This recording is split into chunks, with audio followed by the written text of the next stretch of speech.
आदर्श समायोजित शिक्षक शिक्षा मित्र वेलफेयर एसोसिएशन ललितपुर के एक बैठक का आयोजन कंपनी बाग ललितपुर में जिला अध्यक्ष भगवत सिंह बैस की अध्यक्षता में संपन्न हुआ। बैठक में विगत 25 जुलाई 2017 से हुए शिक्षा मित्रों के समायोजन निरस्त होने के कारण अभी तक लगभग 8000 शिक्षा मित्रों को सभी ने श्रद्धांजलि अर्पित की। बैठक को संबोधित करते हुए जिला अध्यक्ष भगवत सिंह बैस ने कहा कि शिक्षा मित्रों के विद्यालय में अध्यापकों की कमी को देखते हुए मेरिट के आधार पर नियुक्ति तत्कालीन मुख्यमंत्री राजनाथ सिंह ने की। समय समय पर शिक्षा मित्र सरकार से नियमित शिक्षक बनाने हेतु मांग करता आ रहा है, जिससे कि पूर्व की सरकार द्वारा BTC प्रशिक्षण कराकर अध्यापक के पद पर समायोजन किया गया, जिसमें शिक्षा मित्रों का दोष था, जिसको 23 वर्षों तक खामियाजा भुगतान पड़ रहा है। जिला प्रभारी सुदामा प्रसाद दुबे ने कहा कि विगत 6 वर्षों से महंगाई 3 गुना बढ़ गई, लेकिन शिक्षा मित्रों का एक पैसा नहीं बढ़ाया गया।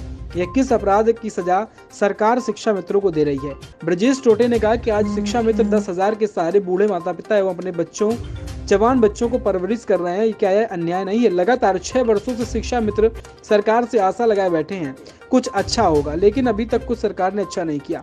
आज इसके पूर्व सभी शिक्षा मित्रों ने अपने विद्यालय में काली पट्टी बांधकर शिक्षण कार्य किया है। बैठक के बाद उपस्थित सभी शिक्षा मित्रों ने कंपनी बाग से मौन जुलूस निकालकर घंटाघर पहुंचे। मृतक शिक्षा मित्रों की याद में कैंडल जुलाई निकाली गई है।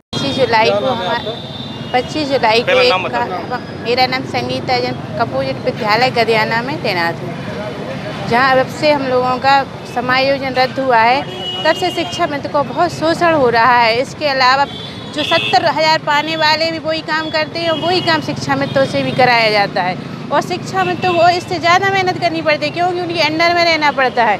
इसके अलावा सरकार को कम से कम शिक्षा मित्र के हित के लिए उनका कम से मानदेय तो बढ़ाना चाहिए। एक मजदूर के लिए भी 500 रुपया से कम नहीं मिलता है। शिक्षा मित्र की मरी हालत बहुत भयानक है। शिक्षा मित्र तो अब बच्चे बड़े बड़े हो गए हैं, उनके माँ बाप का भी बोझ है, बच्चों का बोझ है। इसलिए शिक्षा मित्र सरकार से हमारा अनुरोध है, कम से कम उन्हें संतोषजनक मानदेय, प्रतिष्ठा के उन्हें हीन दृष्टि से देखा जाता है। ये शिक्षा मित्र जा रहे हैं, वो कितनी भी मेहनत कर ले तो नाम टीचरों का होता है, ना कि शिक्षा मित्रों काम करवाते हैं। शिक्षा मित्रों से टीचरों का नाम ना होगा, शिक्षा मित्र का नाम ना होगा, क्योंकि वो तो रीति है, जिसका पास बल होगा उसी की रीति है। इसलिए सरकार से ही अनुरोध कर सकते हैं कि हमारा संतोषजनक मानदेय हो और हमें कम से कम सम्मान से रहने का अधिकार प्राप्त हो। सुदामा प्रसाद दुबे। हमारे अनेक साथी 2017 से अब तक अवसादग्रस्त होकर काल के ग्रास हो गए हैं, क्योंकि वर्तमान परिस्थितियों में 10,000 रुपये में किसी का भी जीवन यापन हो पाना संभव नहीं है। शिक्षा मित्र इतनी कठिन परिस्थितियों में इतने कम अल्प मानदेय पर काम कर रहे हैं।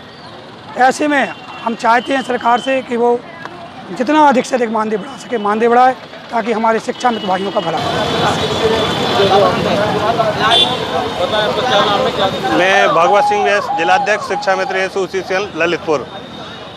शिक्षा मित्रों का समायोजन 2017 में निरस्त हो गया था, और समायोजन निरस्त के बाद से अवसाद में लगभग उत्तर प्रदेश के 8000 शिक्षा मित्र मृत हो गए हैं, और उनकी याद में हम लोगों ने आज कंपनी बाग में इकट्ठे होकर मीटिंग की। मीटिंग के बाद मौन जुलूस निकालकर आज घंटाघर पर आए और यहाँ कैंडल जलाया। मैं माननीय इस प्रदेश के मुखिया योगी जी से अनुरोध करूँगा कि अल्प मानदेय में 10,000 के मानदेय में हम लोगों का परिवार का भरण पोषण नहीं हो पा रहा है।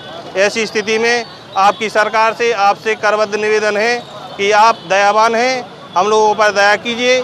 2017 के बाद से हम लोगों का 1 रुपया नहीं बढ़ाया गया है, जबकि 3 गुना महंगाई हो गई है तब से आज तक।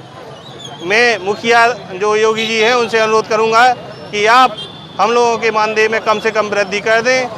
धन्यवाद।